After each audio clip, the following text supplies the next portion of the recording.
Okay, so I get my new Dillion guitar in. I'm getting a lot of tremolo spring noise.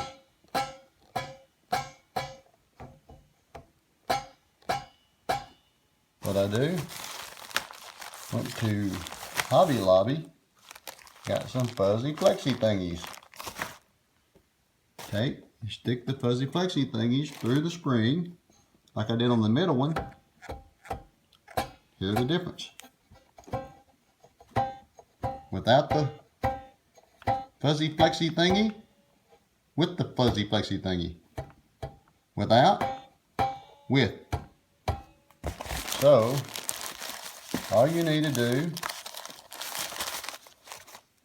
take one of these, double it up is better, I think.